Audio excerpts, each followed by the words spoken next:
Entonces, en el listado que tienen ahí no está ninguna planta, se regulan sustancias, no plantas, sino derivados de las plantas. Entonces el cáñamo es una planta, no es una sustancia, no es un derivado de ninguna sustancia. Entonces, pues ellos argumentan el tema de los hongos, lo que viene en el listado es el derivado del hongo alucinógeno, no el hongo como tal. Entonces, pues realmente están en una falacia.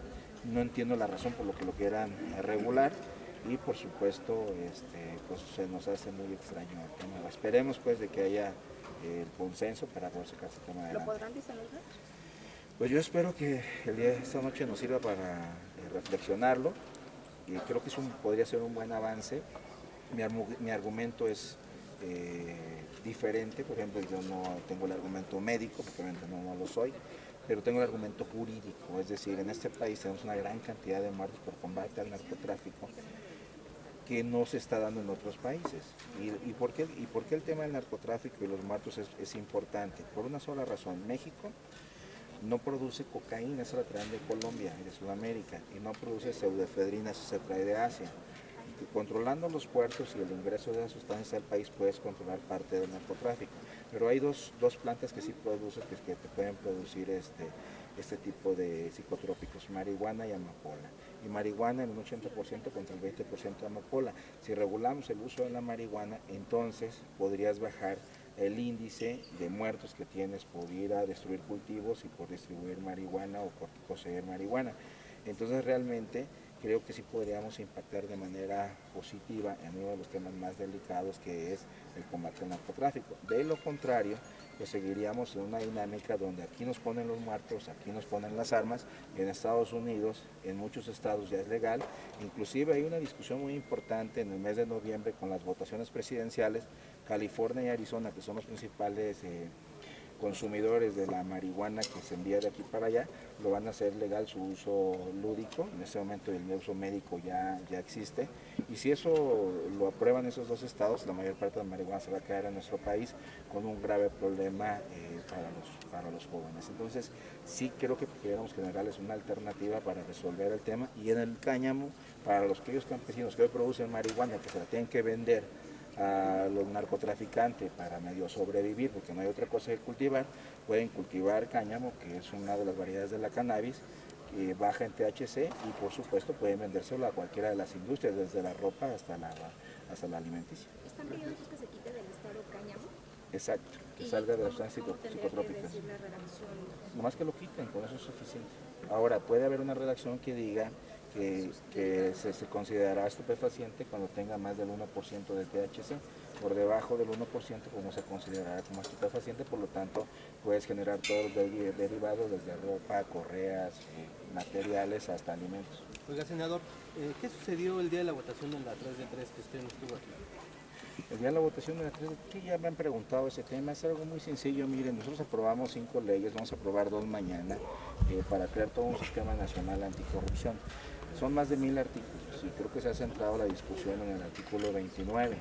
El artículo 29, que además es una falacia, ¿no? Porque se ha establecido de que no se van a hacer públicas las declaraciones patrimoniales de intereses y por supuesto de fiscales. De hecho, yo no tengo problemas con eso. Yo desde que entré al Senado tengo las 3 de 3 públicas sin que me lo exigiera ninguna ley, y van a seguir siendo públicas. Lo único que no se está haciendo público en este momento, de acuerdo con lo que se aprobó, es el tema de la Ley de Protección de Datos Personales, porque es inconstitucional, porque hay ciertos datos que el funcionario puede establecer que no se hagan públicos, y es exclusivamente lo que protege la Constitución. Muy sencillo: preferencia sexual, preferencia religiosa, domicilios particulares, edades y nombres de los hijos, entre otros. Entonces, esa parte la contiene la Ley de Datos Personales.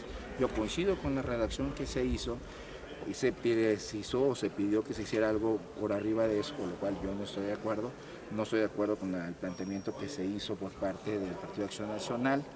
No iba a votar en contra del PAN, pero tampoco iba a votar a favor del PRI, por lo tanto decidí no votar ese planteamiento porque lo considero inconstitucional. ¿Y por qué no se abstuvo, por ejemplo? Porque sería, tienes que plantear por tu abstención. Yo decidí no votarlo, no acudir a la votación. Hemos votado más de 1000 artículos y creo que la discusión se está centrando en solo el 29 de la Ley General de Responsabilidad de los Servidores Públicos. Creo que se debe ver todo el contexto. Sí faltó, yo creo que hay que decir que no es la ley que nosotros, no es el ideal, ¿no? Por ejemplo, voy a poner 3, 4 casos que además los voy a escribir en un artículo la próxima semana. Primero, el planteamiento de acción nacional inicial es que el Ejecutivo no participara en la presidencia del Sistema Nacional Anticorrupción. Hoy el Ejecutivo, por lo menos el 50% está metido porque tiene 2 cabezas, el Auditor Superior y por supuesto la Secretaría de la Función Pública, que es parte del Ejecutivo. Segundo, quienes tienen más posibilidad de detectar actos de corrupción son los que tienen la proximidad con los funcionarios dentro de los órganos internos de control. Planteamos que los OIC fueran nombrados por el Sistema Nacional Anticorrupción a través del CPC, el Comité de Participación Ciudadana. Pues también se nos negó y seguirá siendo el Ejecutivo quien nombre a los órganos internos de control.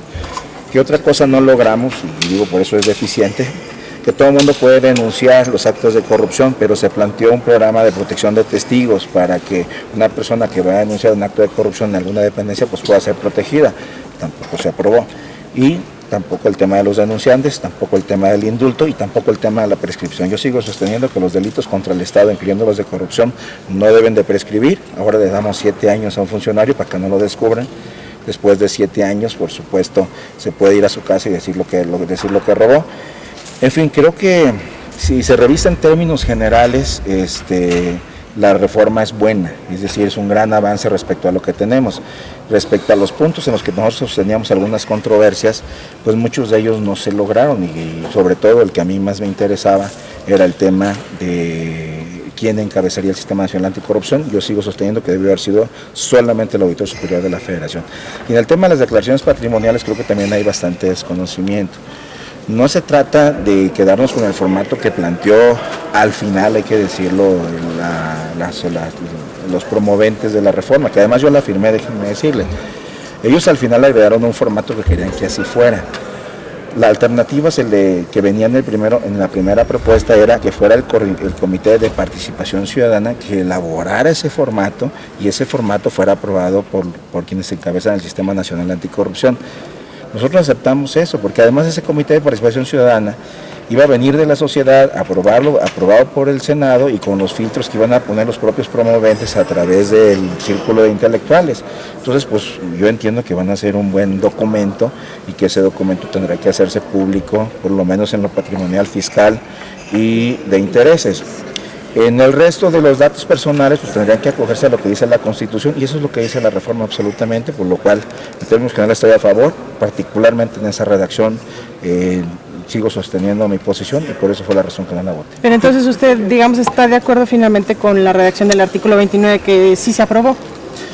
Sí, con las reservas que ya comenté y finalmente pues yo soy uno de los 9 que ya hemos dado nuestras 3 de 3 muchas veces y además es coincidente cada año, no como la de mi gobernador de Colima, que cuando arranca el proceso electoral declara una cantidad y ahora que asume la gobernatura un mes después le aparece un apartamento de 7 millones de pesos más. ¿Y qué opina de las críticas que se han dado en las redes sociales? Respeto lo que diga la gente respecto a lo que está viendo, pero los invitaría a que analicen el todo y no solamente uno de los casi 1000 artículos que tuvimos que resolver. Muchas gracias. Gracias, senador. Sus órdenes.